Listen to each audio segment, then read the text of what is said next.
Welcome to Meet, Act, and Part, a Masonic podcast hosted by Midnight Freemasons Greg Knott, Darin Larners, Todd Creason, and Bill Hostler. The views, opinions and experiences that are expressed by the hosts or guests as individual Freemasons do not reflect the official position of any Grand Lodge, appendant body, or Masonic authority to which the hosts or guests belong. And now on with the show.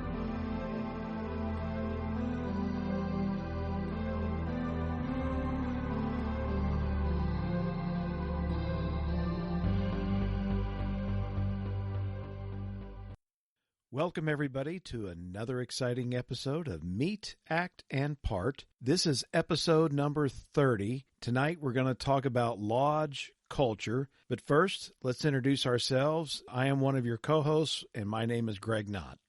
Hi, I'm Darin Larners. I'm Bill Hostler. And our special guest tonight is Mike Arce, and our topic is, as I mentioned, lodge culture. But I'm going to have Mike give a little bit of his bio, some of your Masonic background. But first, let me just give you a warm welcome on this cold day in February across America. Welcome, Mike.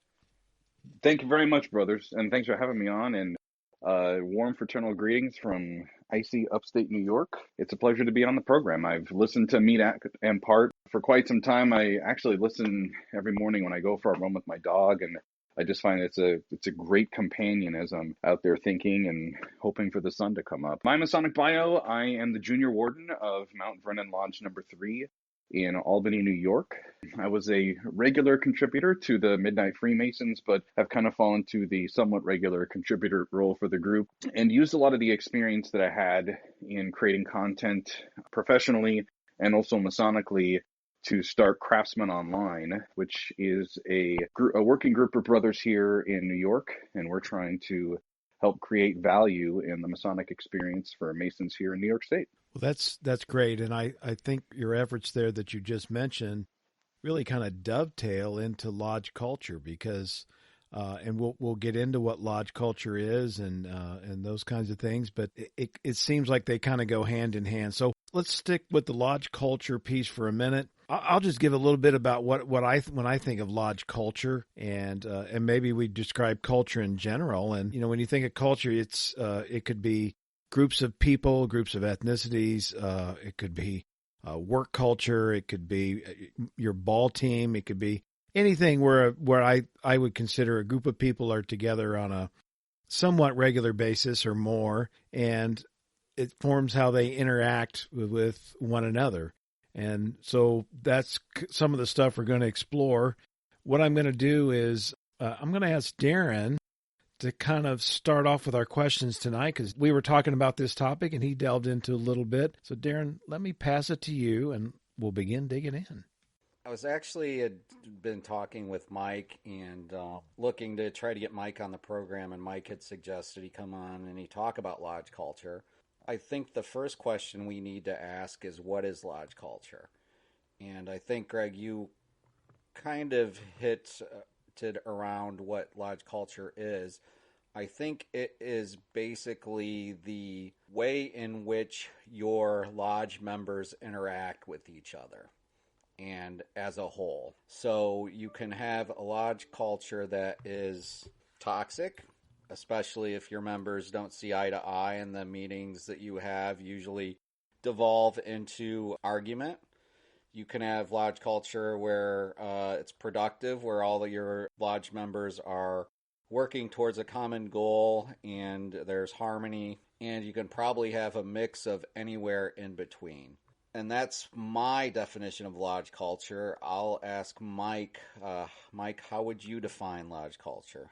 Well, I really like the way that Greg kind of took it from the 30,000-foot level as to what culture is. Yeah, I was listening to one of the past episodes for Meet, Act, and Part where you had a former MBA candidate who was on talking about leadership and management and the difference between the two. And I really found my ears just perking up and listening to that. And I'm like, oh, get to culture, because I believe that it is part of that. I'm an MBA candidate as well. I'm going to SUNY Empire State College here in New York for a healthcare leadership MBA program. And for me, culture is, my personal definition of it is it's basically the behaviors, the attitude, the beliefs, kind of the value system that exists in any group or organization. And as we tend to look at our lodges and you start looking at the members who are in there, for a lot of us, we refer to each other as brothers because we have a deeper bond, but it is a lot like family. So I think, Darin, you hit it right on the head. There is a good culture, and on the opposite, there can also be a bad culture. I think there's a third category as well, and that's I don't know if we have a culture, which if you're lacking it, guess what? That's what it is. And this is a topic that, as a Midnight Freemason, I have tried to write an article or a thought piece about this at least 5 times. I've started and tried to get into it. And it really started from one of those parking lot discussions I had with a master in my jurisdiction after a meeting.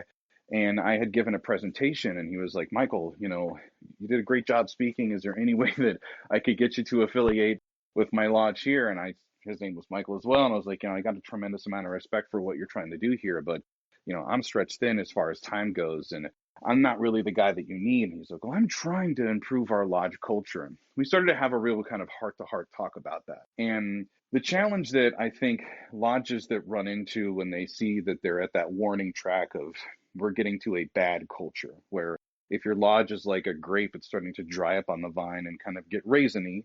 He has a lot of older members in his lodge. And the problem is when it comes to bringing in anyone into his lodge under the age of 50, which they consider a young guy, they see these older brothers and they are kind of turned off to that.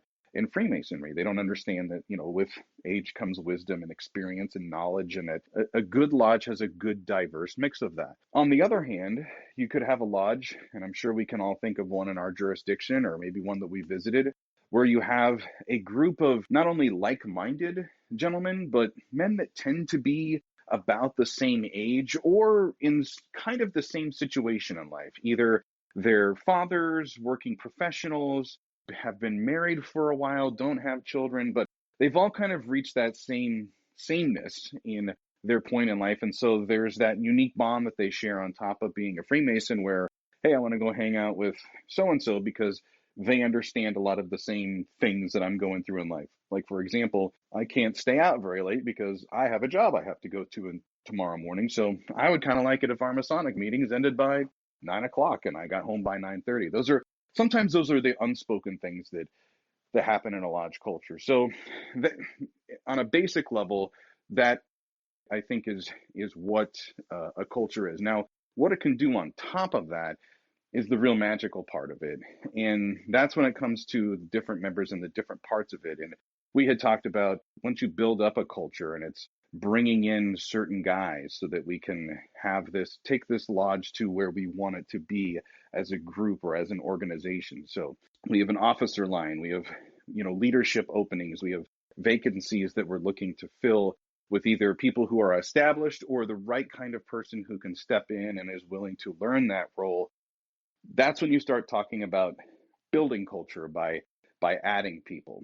I don't want to take up the whole time talking, but the other part of culture that I like to compare it to easily for a lot of guys is to use, the sports analogy. And I'm a huge football fan, and I think we just recently saw a few weeks ago in the Super Bowl what can happen when you take a star player from a winning organization and put him on another team, him bringing that mindset, and in this case it would be Tom Brady, and the values and the beliefs and the attitudes that he can contribute to a team that was nowhere near the playoffs last year, they become a Super Bowl winner. And it's very obvious to anybody that's even a casual person watching the Super Bowl that you could tell, hey, Tom Brady, of course he's going to go to a team and make them better. So I think that's how if we look at culture in that way, it becomes much simpler to identify and then recognize where the chances are to improve it. Mike, you touched on something I think is interesting and in that definition of culture.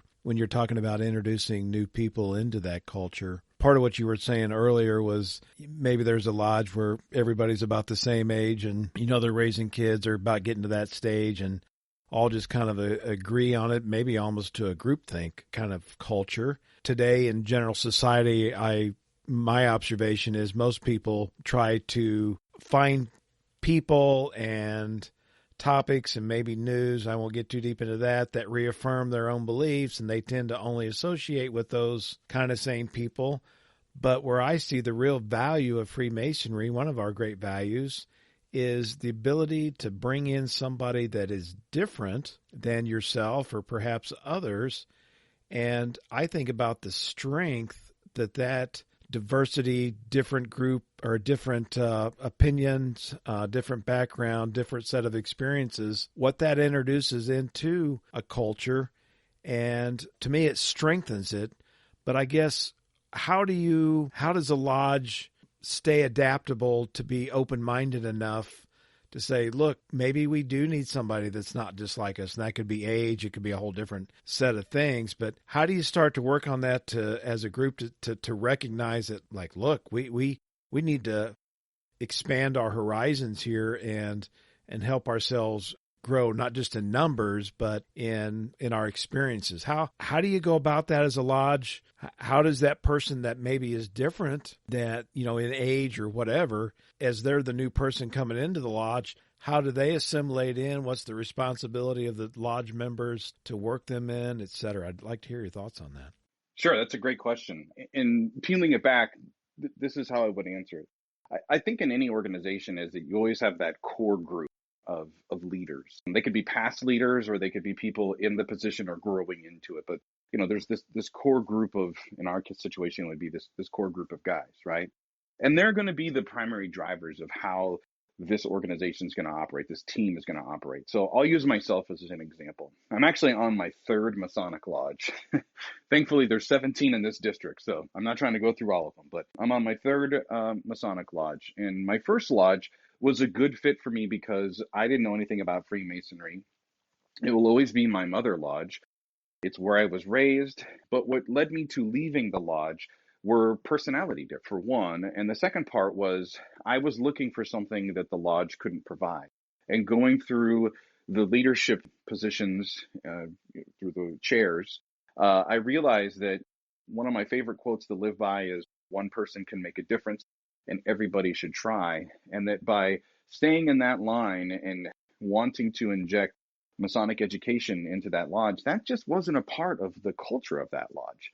They didn't have that in their meetings. And really, the members weren't coming for that. They were coming for other things. So I would be swimming against the current in that example. And I decided to look elsewhere. So I landed at a lodge that's closer to where I live in Troy, New York. And a lot of guys in that lodge were all about the same age. We were in our 30s and 40s. So we were a bit of a younger lodge. And the other interesting thing is that this lodge's particular makeup was mainly we were all affiliate. There was only one or two of us that are in that lodge that were actually raised by that lodge. The rest of us just came there.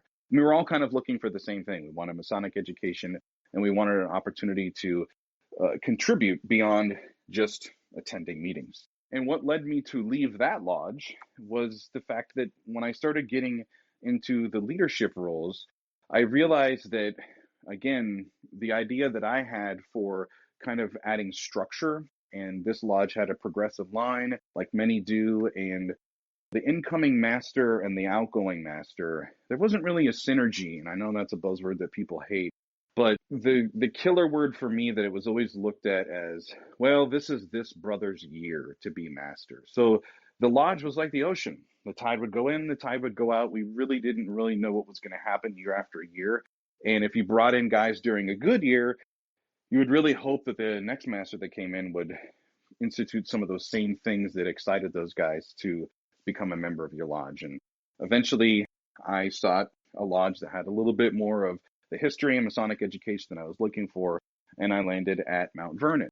And what I've learned through these 3 lodges and over the 6 years that I've been a Mason is this. It's just the very simple truth is that every lodge is building. That's the uniqueness of Freemasonry, is that even if you have that core group of guys who've been doing the same thing for 10 or 15 years, they still need someone to come in underneath them to help eventually take over the reins of the leadership of the lodge. So I guess a warning or a sign that you could look for is, where are you in that transition point? And when you talk about having a diversity of thought and different types of members in there, yes, we do that through our investigation process. Obviously, if we know that, a gentleman is coming to show an interest in joining our lodge and he would be a better fit somewhere else, I think most of us would probably encourage him to take that other direction. But if he would be a good fit for our lodge, we're going to fight like heck for him. We're going to make sure that he has a strong and a favorable impression of what we're about, and also what the expectation is for when he becomes a member of the thing that he does not know yet that he's about to obligate himself to. So I hope that answered your question, in that I feel that when looking at adding new members, it's almost like in our minds we're casting roles. We're looking for certain characteristics and certain personality types that are going to work and play well with the others. Darin, you've seen quite a few guys come and go. Darin and I are in the same lodges here in Illinois. And Darin, do you think some of them left because the culture wasn't what they expected? They just didn't fit into the culture? Reflect a little bit on, just our own experiences based on what Mike was talking about. To answer your question, Greg, I think that's the question that a lot of lodges want to try to answer. Why are we raising men as Master Masons only to see them never to return to lodge? And I think it is probably a little bit of maybe culture. Maybe there were some personality differences, and instead of, addressing those with the martial master or the officers of the lodge, they found it easier just not to return to lodge. Maybe it's, as we say, due to them not getting anything for their money, meaning that the argument that we always say is that men don't want to go to stated meetings just to read minutes and pay the bills, that they go to stated meetings, I think, for obviously the camaraderie and the interaction with the other members of the lodge, but I also think they go to learn something or to help to try to improve themselves. And that's why we've been, all of us I know have stressed education in lodges, because I feel that we need to educate our members. We need to give them the tools that they need to succeed not only in Freemasonry but in life. And I think in doing education we can do that. So I think it's probably a more complex answer than just it being all about lodge culture, but I think that culture probably does have something to do with it. So the other thing I could mention too is, when it comes to building a lodge culture, that was a good question. I think there are things that we can do. I'm a part of the North Star group here, and the North Star is something that the Grand Lodge of New York State started to kind of, as I like to describe it, we're like the sorting hat and Harry Potter for would-be interested Masons. And that's where you find out culture real fast, because when you're trying to help a guy find a lodge in your jurisdiction that would be a good fit for him, you're like, oh, you like to drink beer and watch NASCAR races? Oh, cool. You would love this lodge because that's what these guys do. You want to be a part of a lodge that, and I think we naturally all kind of default to that. And that's kind of an easy way to talk about building a lodge culture. And it's a good starting point. So it's like, what is your lodge kind of known for? And that's what your culture is. That's a good introspective way of evaluating it. Yeah, it's very interesting. Bill, what are your thoughts on culture and things that you've seen in Texas and Oklahoma and elsewhere? It's kind of interesting. Each part of the country, I've noticed a lodge is different. I belong to 3 different lodges in 3 different states, and I've visited other lodges in other places. And each one of them, although on the local level, are unique, but it's just like an example that's running through my mind is just like the master's hat. In England, obviously, when I was over there, the master doesn't wear a hat, and they think we're weird for doing it. But from what I understand, like in Massachusetts, they wear a tri-corner hat like they did during the Revolution. And I guess like where Michael's from, in New York, they wear a top hat, and that's optional anywhere. And it was funny, and that was pretty much when I was master in Indiana. I wore what we called the jughead hat, that kind of little blue hat you see in all the McCoy and the other catalogs and such as that. And Down here in Oklahoma and Texas, everybody wears a cowboy hat. And it's just, to me right there, that shows that there's a difference in culture. And some of the words pronounced in lodges, if I were to pronounce the lodge, some of the words like they do in Indiana, they definitely correct me down here because it's definitely different. But I think that's funny. But earlier you was asking about the differences between different lodges. And I think that each one, all lodges want to grow. It's just on the outside, they all want to grow because they all want to perpetuate and keep going. And that's what they say they want. But it's the difference between saying they want to do something versus actually wanting to do something.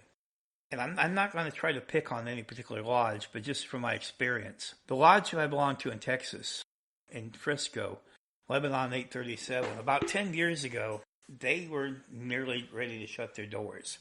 They rarely had hardly anybody to come in. They were really struggling just to keep enough members to make a quorum. And they come to a decision. We have to change. We want to change. We need to do this. We need to attract new members. And so they started, they cleaned up their building. They started looking at what the younger people wanted, besides the education, which they do on occasion, but they've tried to be a little less, well, we've always done it this way. They tried to try new things. And now that lodge, on a given night, before COVID obviously, would bring in 30 or 40 brethren for just a stated meeting. Now, on the other hand, I moved up here to Oklahoma to this little town called Ardmore, 30 miles from the Texas border. And I visited here, and they barely are keeping the doors open. They can't even afford the insurance on their building here in Tornado Alley. And the building is ready to fall down. They've had some major structural issues. And the master told me that he wanted this built, to perpetuate and to change. I said, I've helped other lodges change, and I know what to do. If you guys are really wanting to change, I'll help you. We'll go through it. We'll make this lodge great. Well, they were all for it, they said. Well, we started the process. We started adding like a website. We started adding social media. We started to do different things. And within a month, they went back to their old ways. They just kind of wanted to go back to the thing. They didn't want to have anything to do with the new ways anymore. And so I haven't been back there in 3 years, and I don't think they're doing that well, to be perfectly honest. And so just to me, it just seems like if lodge culture is lodge culture, if a bunch of men want to perpetuate and keep going, they're going to have to open up their culture a little bit to diversity and to open it up to other people. I know it's hard, but if they truly want to continue on, it's what they're going to have to do. I mean, they can't be like the Mean Girls clique in the movies. They have to be inclusive to all young brethren or even visiting brethren who come to meet them. That's just kind of the way I see it, and I hate to say it, but it's the truth. I know Mike had started to talk about this a little, but I'd like to kind of go around the horn to talk about how one can build and create a culture. And since Bill mentioned some things regarding how he tried to help change the culture at the lodge in his hometown there in Oklahoma, I'm going to ask him to begin. Certain things is we started to have dinner. They would have dinner on occasion, and they never let anybody know what was going on. They said that they had a phone list, and I asked several times to be put on the phone list to know when meetings were, when they were going to do degree work and stuff. And I give them my telephone number several times, and I never got a call. And I thought, here I am willing to help, and I want to bring other people in. And there were several other people who wanted to do this too, and they never called us. They just called the usual suspects. And the same people has been, there for decades. And so I think you have to create communication links. We have in Lebanon, we have social media, we have an email list, we also call each other, we email each other. I mean, we're down to everything but smoke signals is the way we do it. We used to have an app where we could talk to each other in real time, but since the company folded, we no longer have that. We're still looking for an active replacement. We haven't come up with one yet. But I think you need to have lots of communications. You need to celebrate each other's achievements. If a brother gets a promotion at work, a brother's birthday, his kids' birthdays, if he gets married. And on the other hand, if something bad happens to his family, if his mother-in-law has, issues, maybe go up See if they can do anything for the family. If one of his kids needs something, whether she needs shoes or whether they need something to go to school, try to help them with that. One of the brothers at Lodge in Texas, his house was struck by lightning and it caught on fire. And the family was, I'm not going to say destitute because they weren't, but obviously it was a deep burden for them. And the Lodge got together, they started a GoFundMe fund, and we put it on our social media. We've posted it around various districts in Texas and such. And we asked for, I think it was $5,000 to help this family, this brother. Well, at the end, we ended up raising $35,000 for this brother and his family. And it's just little things like that makes you want to belong to something that makes you feel good, that makes you glad that you're a member, that makes you want to make sure you pay your dues every year. And something that you and your family look forward to. We're going to have something at the Lodge this weekend. Hey, we're going to have a picnic on Saturday. Oh, that's great. And your kids, Mom, Dad, can we go back to the Lodge? I want to see my friends. You got to have stuff like that. And if that works out the way you hope it will, maybe your boy will join D. Malay as he gets old enough. Your daughters might join Job's Daughters or Rainbow Girls, and it just kind of helps perpetuate. And it's going to keep, that's the biggest thing. But you have to build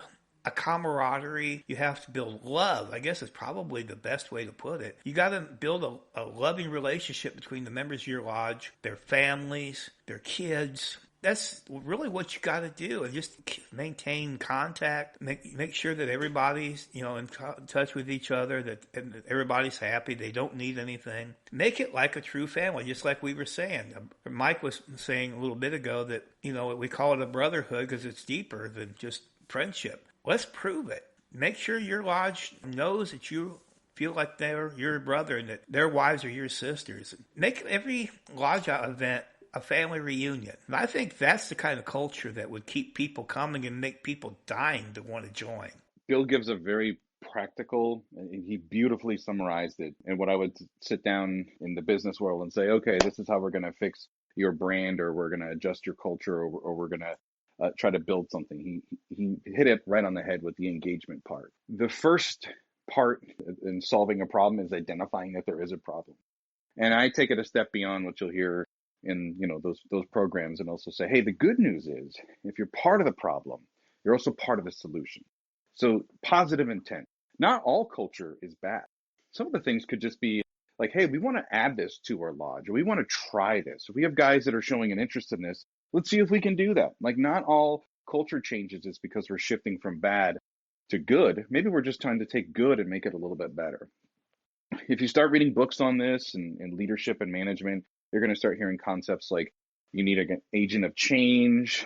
So as you've addressed in previous episodes, a vision statement, a values proposition, those are always helpful. Who we are, what do we stand for, what do we want to do? Who are the guys that are going to help bring this idea to reality? That's another key thing. And as Bill kind of put it simply, in my lodge now, Mount Vernon number 3, we're building a culture. We are trying to rebuild our lodge. We barely, sometimes now with COVID restrictions in New York, we can only have 10 guys in the room when we're opening our lodges once a month. And, we joke about it. We're like, well, we're lucky. We barely would have 10 guys here normally, just enough to fill the chair. So when we have an interested gentleman that is interested in petitioning our lodge, that's actually a selling point for us. We say, hey, do you want to be a part of something? Do you like the idea of being a builder, being a part of a team and creating something? Does that idea excite you? Cool, because that's what we're about right now. Yeah, we're going to deliver world-class ritual to you, and we're going to partner with other lodges to kind of fill in some of the areas that we need help in. And yes, Masonic education and history is something that we value here as well, but you've come to this big room, and there's not a lot of guys in here, but you're going to be part of something special. You're going to help us build something. So I think that's another thing that you want to examine as well. If you're at that stage where you're trying to relaunch your lodge or rebuild your lodge, is you want to find the right guys that have that mindset. If a guy's coming in and wants to be a part of a team that's going to be an instant winner, this might not be the best long-term solution for him. And it's our job to help him find a lodge that's going to offer that. The other night I listened to a podcast, it was actually a kind of a webinar on Facebook, and sorry, I don't remember the group that put it on, but the topic was traditional observance lodges. And there was a speaker from Lexington, Kentucky, Lexington #1, and he said something that struck me and I think fits right in with where we're going with some of this. And he said that that lodge at one time had probably more than 700 members.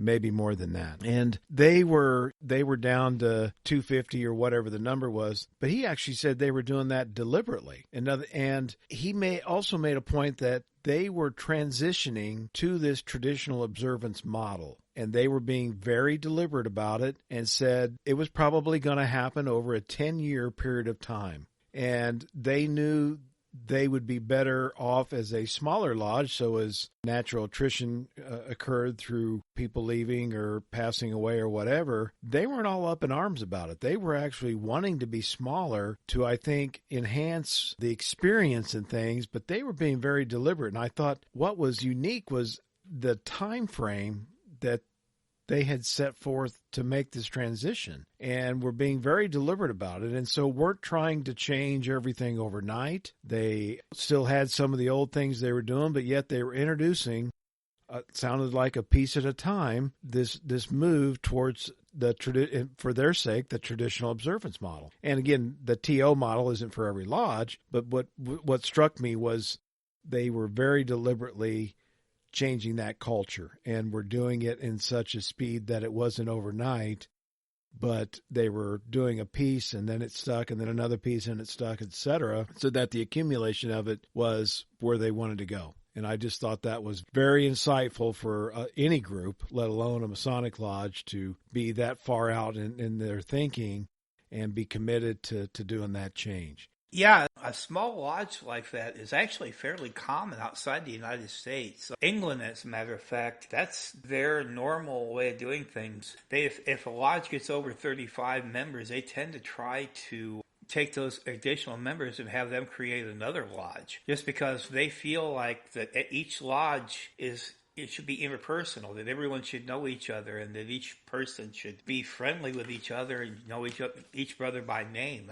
So it's not that uncommon of a thing. And I think last time I knew, Lodge Retrivian, Chris Hodap's lodge in Indianapolis was still that way. That was purposely built on that premise too, as part of the European concept. So it's not that unusual of a thing. It's just that, as Dwight Smith always said, everything here in America is bigger and better, and we have to keep doing it bigger and better. So honestly, it's not that bad of an idea, really. Yeah, and just to follow up with what you're saying, Bill, and it transitions perfectly to if it's possible to change a lodge's culture. One of the things that is interesting here in Illinois is on our Mori system. I think it's called Groupable, I believe. There's, for the Grand Lodge of Illinois, document section that I discovered. And within that document section, they have every lodge, a copy of every lodge in Illinois' bylaws. And just on a lark, I looked at not only my lodge's bylaws, Homer Lodge's bylaws, but also looked at some of the newer lodge's bylaws. Case in point, the lodge that RJ created along with some other brethren up in the northeastern, suburbs of Chicago, Spes Novum. And they have in their bylaws a limit of how many members that they will have as members of the lodge at one time. Not only that, they have set their dues very high, higher than I would say the average lodge here in Illinois. And I think they've done this in order to, A, make sure that the people that join their lodge are committed to the lodge's vision of festive boards, education, and then also to help perpetuate the lodge and allow them to not only financially support themselves, but support those activities to which they've committed in their bylaws. So I think that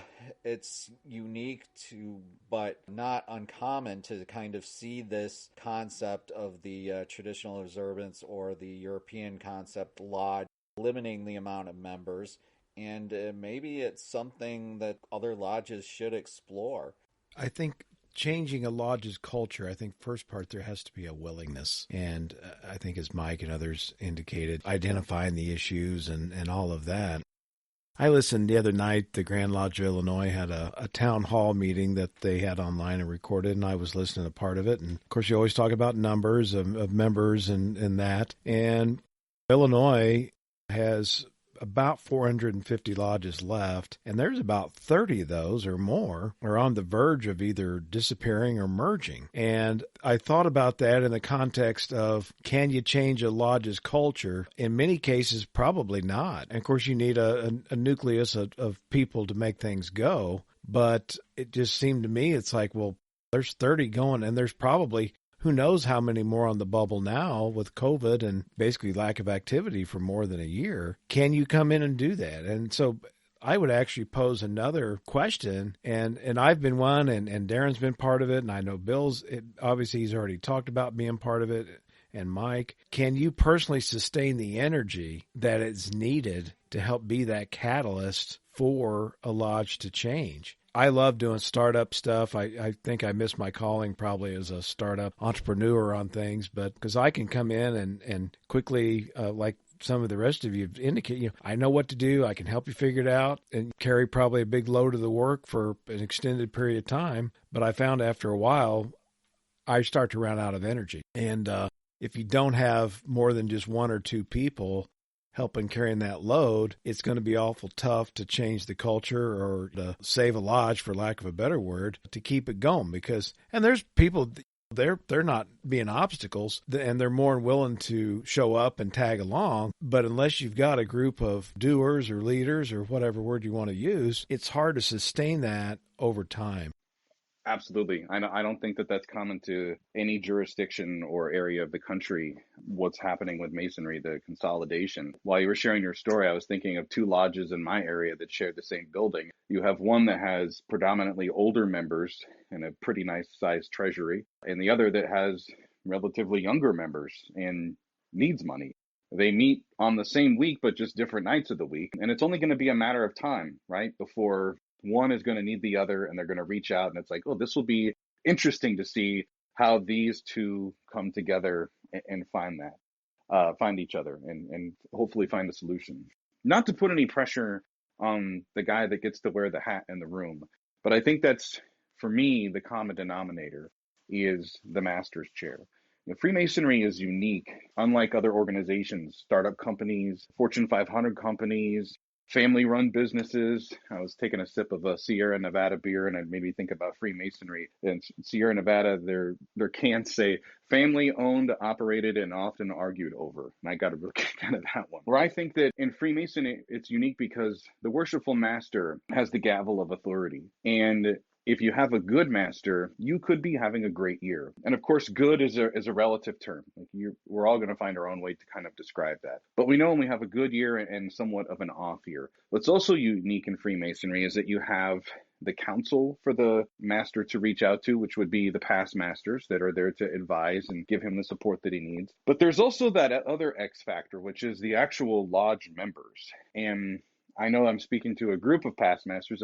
I've heard you guys speak about this before, and I'm sure you're nodding and you're thinking of things that you would have brought up to lodge, but you didn't because you knew that you wouldn't have had the votes or the support even to make it happen, or great ideas that were suggested, but the execution just fell a little short because there was no other hands to help lift the heavy load of that. And I think that that's the work of the master, not to put any pressure on it, but if you're going to invest the time to go through the chair, and if this is your leadership experience and your quote unquote, college of learning is to go through and learn the ritual, learn the parts, but also learn what's expected to you till you get to that part where you get the master's word. I think it's imperative that you look at it as okay, when it's my time, when it's my term, this is the thing that I want to bring to the lodge to improve it. Here's the idea, or just the thing that we're going to do. And it's important that I also look to the guy behind me and the guy behind him to see what their thing is that they want to bring in.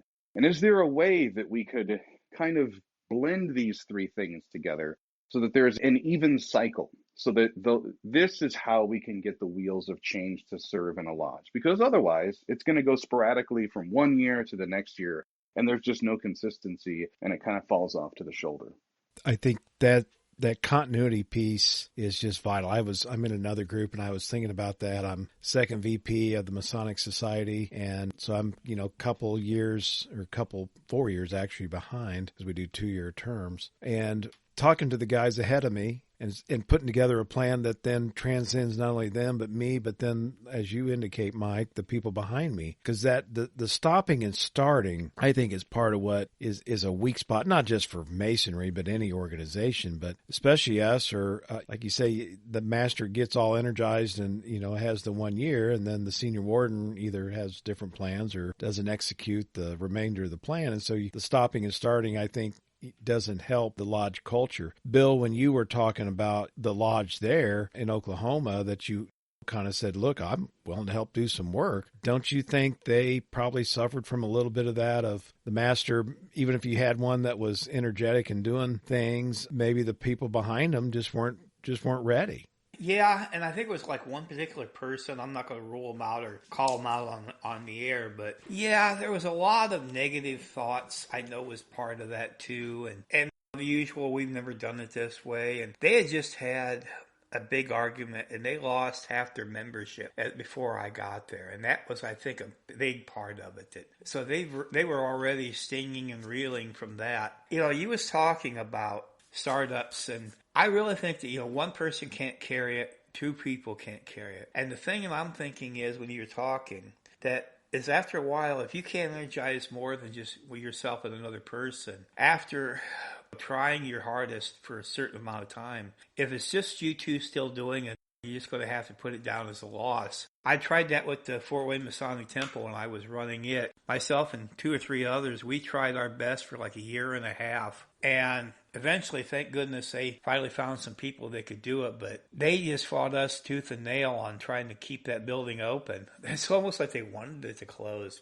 But if you can't energize people, then maybe it's just time to let them go down. I hate to say it, but maybe it's the truth. They have to want to change.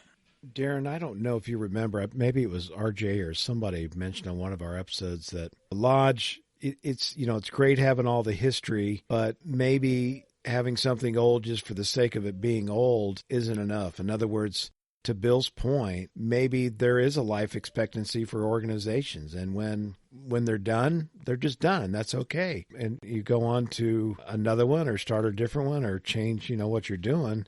As both Darin and Mike, that don't you think that we try to perpetuate some lodges just because of how old they are, and when maybe coming back to our topic of culture, their culture is just done, and things always have an end point, and maybe sometimes we try to inject and keep that culture or change it when it's already too far gone. Yes, to the larger point in the changing of the culture part, like, is it possible to change a lodge's culture? Absolutely. It's something you can start right now. You can bring an idea to a meeting. You can start talking to other brothers that that show an interest. And it can just start small, as others have suggested. Just a couple, maybe it's something that you do outside of lodge. A reading group for guys that like reading Masonic books, but it's just not something that's going to have the bandwidth to capture the wide attention of everybody in the lodge. I think good leaders find ways, creative ways, to inject new ideas. A friend of mine, he's now a past master of his lodge in Rhode Island, and I felt bad because last year he was one of those masters that kind of had a pocket year thanks to COVID.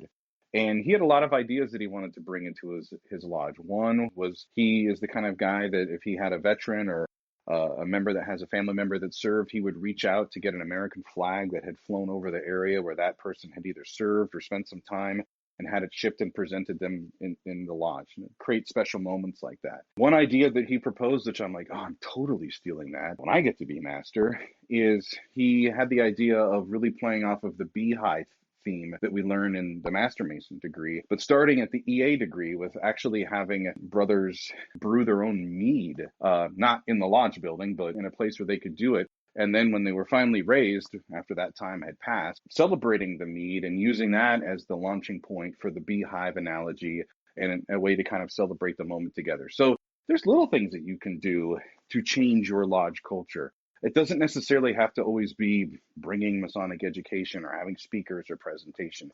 We could always go back to those other things of brotherhood and helping the brothers find value in the experience. I agree with Mike. I think that changing lodge culture is a lot of baby steps. Greg, to your point, there has to be more than just one individual trying to champion a change in culture. And I think Bill put it best. It's probably more than just a couple. I know we've talked about this example on the podcast before, but it just sticks in my mind. St. Joe, I won a battle to get internet in the lodge so that we could use it not only to help cast our slides from our phones or our computers to educate the brethren during our degree lectures, but also my thought was, well, this is great. We can get some brethren up here and maybe have some watch parties, watch some movies, so on and so forth. And I brought the idea up in lodge, and everybody was supportive of it. And then the night of the movie, it's just Greg and I watching movies up in the lodge room. It was still a good time, but came back as master the next meeting and basically told the brethren, look, if I raise an idea, if I bring up an idea, and you guys are supporting it, then the expectation is that you're committing to it, that you're going to show up. I mean, just don't vote for something just to vote for it. I think that creating a culture, yes, Mike, it does begin with the master, absolutely, but you have to have a group of individuals that have the same vision and want to commit to that change in culture. Yeah, I didn't want to leave Greg hanging because he asked a really good question about older lodges. And yeah, I'm one of those brothers that also just has deep sadness when I hear of a lodge closing its doors.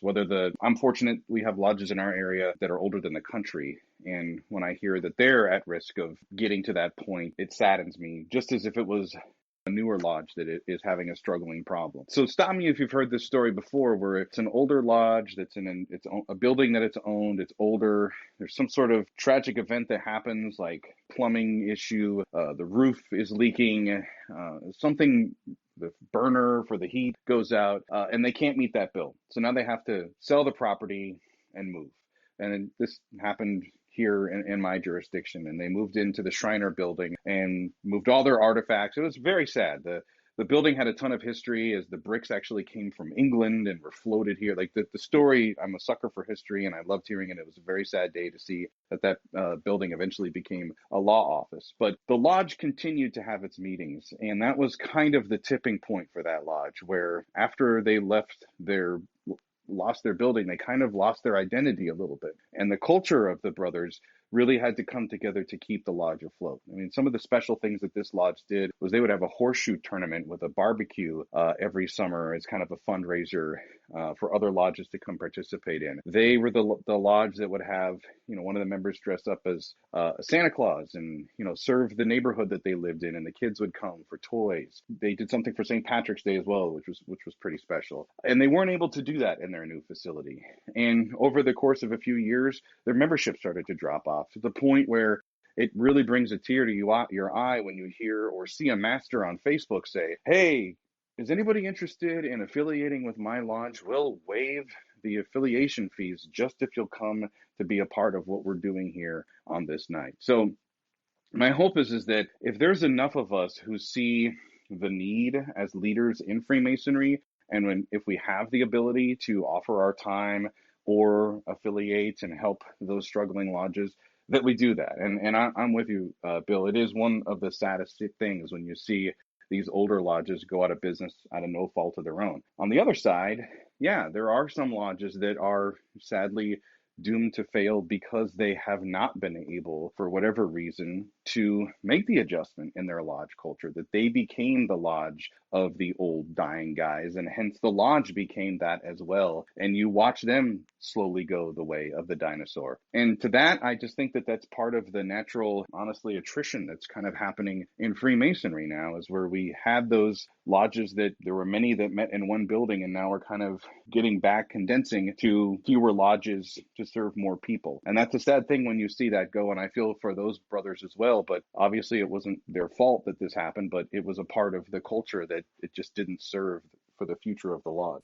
I was thinking the other day that after I think I heard the comment in the Grand Lodge Town Hall about the ones that can merge, it always makes me sad to see a lodge merge for a couple of reasons. One is, of course, the history. You do lose it, and I'm like you, Mike, I'm a sucker for the history. The other part is I think of all the people that'll never be Freemasons because that their area geographically doesn't have a lodge anymore, so they don't even think to go join because there's nothing to join. So it's sort of a lost opportunity, I think, in the future as well. So, heck, I'm in 4 lodges because that's just me, and a whole bunch of other stuff because I like to see it keep going, and I'm willing to be one of the workers that does some of the effort on stuff. Why don't we kind of wrap up our discussion here on lodge culture? Let me just summarize a few of the things I heard, and then I'm going to ask Bill and Mike to kind of give their closing comments, and we'll wrap it up. But we defined what lodge culture was. We talked about it in the context of each of our experiences in different types of lodges. We talked about maybe how you start to institute change of culture, what that culture change may look like in terms of either adding people or adding programs or adding things to do. We talked some about when the change just isn't possible because maybe you don't have the nucleus of people to want to make that change. So it's a very complex problem. And I think as our listeners have heard tonight, there isn't necessarily one right solution. So there's no magic wand that you wave to either change or extend that culture. So it's a complex question that I think we'll always probably have worked on and will continue to work on into the future. And I just want to encourage everybody to don't give up, be that catalyst for change that some of us talked about. So let me start with Bill. While we've been on this podcast, for many of you guys that don't know, as we are recording this tonight, here in Oklahoma and Texas, we are going through an unprecedented snowstorm that it's like once in a lifetime down here, and people are freaking out. While we were sitting here recording this podcast, I just got a text message from the worshipful master of my Texas lodge who asked me, since I'm the webmaster, internet guy, PR guy, whatever you want to call me, to send out a message on our social media to the members of the lodge saying that they're gathering food and supplies and heaters and such things, that if anybody in the lodge is needed or knows anybody that's needed, to contact them. They've got some of the brethren with 4-wheel drives that's going to come out and get you these supplies in case you need them. Well, brethren, I don't know about you, but to me that speaks a lot about a culture of a lodge. And if your lodge isn't doing things like that, that's the kind of thing that keeps your lodge going. No matter who it is, the age of the lodge, the people who make up the lodge, if your lodge isn't caring for each other, then it should be. And that's the kind of thing that will keep your lodge together. And that's what I encourage everybody to do, is to fulfill your obligation and to take care of one and each other. And if we were all to do that, we wouldn't have a numbers problem in Freemasonry. The only problem we'd have is spending enough time to get everyone in degree work to get them into our lodges. I love going after Bill because he beautifully summarizes. It's like he's got my notes. But yes, completely. A lodge is not a building. It's the brothers who comprise the membership. That is what a lodge is. And I think sometimes we forget that it's not the suits or the tuxedos that we wear to our events. It's not the fancy dinners or plates. It's not the toasts. It's not the charity groups. It's not the social events. It is the brothers that make up that lodge. With that, we all know that there's change that comes in our lives that can change the culture of our lodge. A brother who has to leave for relocating for his job or has children isn't able to attend. Hey, a pandemic that shuts things down and our older members don't feel safe even coming to lodge buildings because of their own health safety. These are all things that can change a lodge. But I think the most important thing that can affect a lodge culture is you, the brother who's listening to this podcast right now. And if you have a thought or you have an idea, it's important for you to understand this. In Masonry, every opinion counts, every brother matters, and every brother has a say in what they want to do for the lodge. And whether it's something radically innovative or just a simple small thing that you want to do, either in your lodge as part of the building, as part of the meetings, or outside of it as part of the community or just the brotherhood of your lodge, you should do it. You should talk to the people that you believe would want to be a part of it and make that change. And that's how bigger change happens, as Darin has also mentioned, is by taking those smaller steps. The other great thing about culture is that we also get a chance to control it. So for those of us that are Master Masons, think about that when we go through the process of bringing interested gentlemen, prospects, candidates, whatever you might call it, into the lodge. We want to make sure that we're not just handing out our petitions to a guy on the first date, so to speak. That we want to be selective to make sure that we are bringing the right quality and caliber, personality and characteristics and character per se that's going to work with the rest of what the group has. And the other key thing is if we're aware of things that are missing within our lodge, well, that's a good opportunity too to be open to those doors when those brothers or soon-to-be brothers present themselves.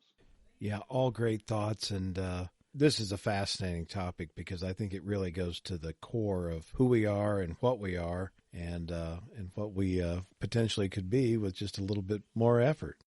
I just want to thank you, Greg, Bill, and Mike, for this stimulating conversation. And I want to thank our listeners. I hope that you're getting value out of what we're doing. And I hope that you enjoyed this episode of Meet, Act, and Part. And we will talk to you next time. Thank you. Listening to Meet, Act, and Part.